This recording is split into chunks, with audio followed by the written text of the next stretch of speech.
Halo guys, kalian tahu permen nggak?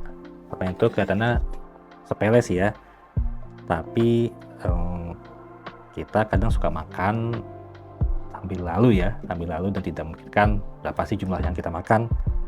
Tapi justru karena kecil dan sepele itu, permen menjadi suatu produk yang tanpa kita sadari kita konsumsi.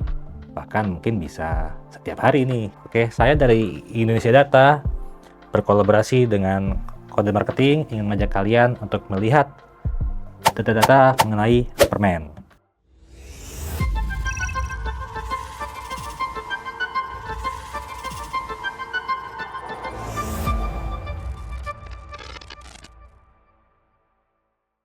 Oke, kita mulai dari data ya. Nah, dari data yang kami punya di indonesiadata.id, coba tebak berapa persen sih orang Indonesia yang mengkonsumsi permen? Nah, ternyata dari hasil survei ini di 7 kota besar yang mengkonsumsi permen dalam sebulan terakhir itu ada 61,7% ya. Jadi sebagian besar masyarakat di 7 kota itu ternyata mengkonsumsi permen. Untuk pria wanita cenderung sama antara 61% dengan 62%. Sedangkan kalau berdasarkan usia mungkin sudah ditebak ya, bahwa usia yang paling muda itu yang paling banyak mengkonsumsi permen. Lalu saya ingin nanya nih ke penonton ya, merek permen apa sih yang paling diingat nih oleh konsumen Indonesia? Coba tebak. Saya beri waktu mungkin 3 detik lah. Oke. 1, 2, 3. Oke, apakah jawabannya sama atau tidak? Dan survei membuktikan bahwa merek permen yang paling banyak diingat adalah Kopiko, diikuti oleh Kiss, Relaxa, dan merek lainnya. Jadi di sini saya tidak di-endorse ya, jadi murni dari hasil survei kami. Oke, berikutnya kita tebak-tebakan lagi nih. Merek permen apa sih yang paling sering dikonsumsi ya? Kalau tadi kan merek yang paling diingat, sekarang merek yang paling banyak dikonsumsi. Coba tebak. Saya beri waktu 3 detik. 1, 2, 3. Apakah hasilnya sama dengan pikiran kalian? Kita buka dulu ya namanya. Oh, banyak sekali permen. Hasilnya adalah pertama adalah Kopiko yang paling banyak dikonsumsi oleh masyarakat Indonesia berdasarkan hasil survei kami. Yang kedua adalah mana nih? Kiss ya, Kiss.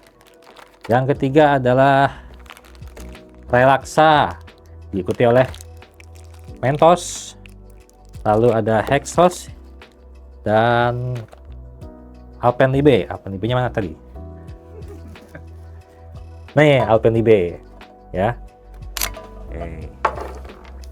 Nah, kita sekarang masuk ke bagian yang mungkin agak sensitif nih, yaitu kandungan atau informasi dari masing-masing permen berdasarkan informasi nilai gizi di setiap label kemasannya.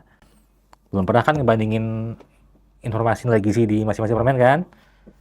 Yuk kita ulik yuk.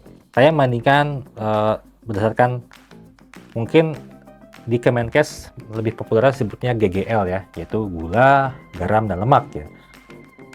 Tapi karena sebagian besar permen itu garam dan lemaknya 0, jadi mungkin kita lebih ke gula saja. Nah, supaya kebayang, 1 sendok teh itu sama dengan 4-5 gram gula ya. Jadi nanti kita akan lihat berapa sih gula dari masing-masing permen ini ya. Oke, kita mulai dari urutan pertama berdasarkan hasil survei ya, yaitulah Kopiko ya. Kopiko dengan gula sebanyak 5 gram. Lalu ada Relaxa. Relaxa ini gulanya sekitar 2 gram. Untuk persajian ya, untuk per satu kemasan yang kecilnya. Lalu ada merek Mentos. Mentos. Nah, ini Mentos sekitar 2 gram gula. Lalu ada Hexos. Hexos adalah sekitar 2 gram gula. ya. Ini dia ada informasinya. Lalu untuk Alpenlibe yang ikhlas koko ya, varian ikhlas koko ini sekitar 2 gram gula. Lalu ada permen xilitol. Xilitol itu 0 ya, 0 gram gula. Permen karet lain adalah Happy Den. Happy Den itu ada gula 2 gram.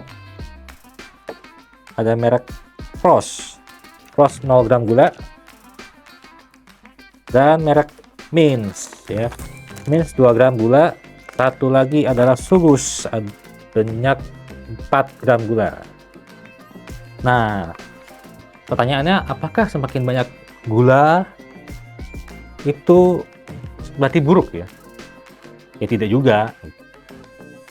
Kan Kemenkes itu memiliki batasan ya, sudah memberikan batasan konsumsi gula itu maksimal adalah 50 gram per hari. Jadi kalau hanya sebutir permen doang, ya tidak masalah kan. Kecuali kalau kalian makannya satu hari nih langsung banyak sekaligus. Nah itu makanya gulanya bisa terakumulasi. Pertanyaannya adalah, seberapa banyak sih permen ini dikonsumsi tiap harinya? Kalian mau tahu datanya nggak? Nah ternyata ada 19,9% konsumen itu mengkonsumsi permen 1 kali dalam 1 hari. Namun ada juga yang sehari 2-3 kali, bahkan ada yang lebih dari 3 kali sehari. Datanya bisa lihat di layar ya.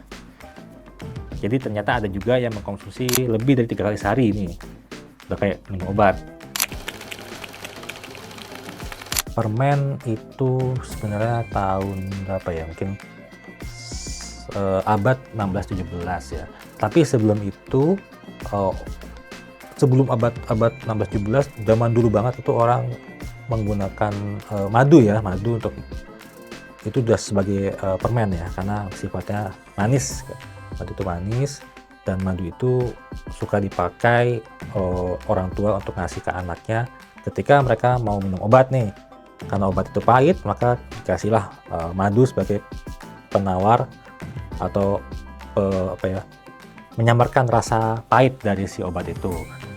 Nah, pas abad berkembang 16-17 muncullah permen ya, bisnis permen. Tapi waktu itu yang mengkonsumsi permen itu hanya di kalangan bangsawan ya, terutama itu di Prancis yang mengenalkan istilah bonbon ya, bonbon untuk permen. Jadi dulu permen itu disebut dengan bonbon di kalangan bangsawan Prancis. Baru setelah revolusi industri, di mana permen itu dapat diproduksi secara massal, harga permen juga semakin murah. Nah, baru di masyarakat biasa mulai mengkonsumsi permen, terutama kalangan anak-anak. Nah, begitu ceritanya. Jadi sampai sekarang kita masih melihat permen itu disukai oleh anak-anak, tapi disukai juga oleh orang dewasa.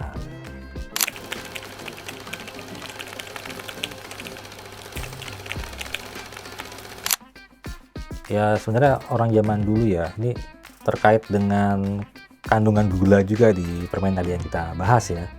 Gula itu kan di gigi, kalau zaman sekarang kan kita bisa menggosok gigi sebelum tidur ya. Setelah makan permen, 30 menit kemudian kita gosok gigi sehingga si kandungan gulanya tidak menempel di gigi yang menyebabkan gigi itu rusak. Tapi orang zaman dulu, ini ada berkaitan dengan teknologi kedokteran gigi juga. Jadi dulu itu belum ada sistem mungkin tambal-tambalan ya. Jadi kalau giginya rusak itu biasanya langsung dicabut. Nah, daripada giginya cabut itu, nah makanya orang tua zaman dulu itu ke anak-anaknya ya saklek aja nih, disiplin ya. Lebih baik kamu jangan makan permen nih, nanti gigi kamu rusak gitu. Nah, supaya si anaknya patuh terhadap orang tuanya, tidak sama sekali tidak makan permen.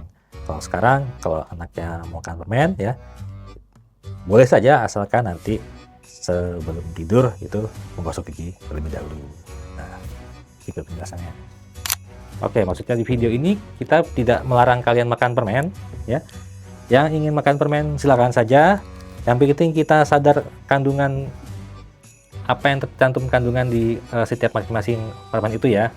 Jangan berlebihan juga. dan tetap pantau berdasarkan datanya di masing-masing kemasan, konsumsi secara aman, dan jangan berlebihan. Saya Aryo dari Indonesia Data, sampai jumpa lagi di video berikutnya. Permen mana ya?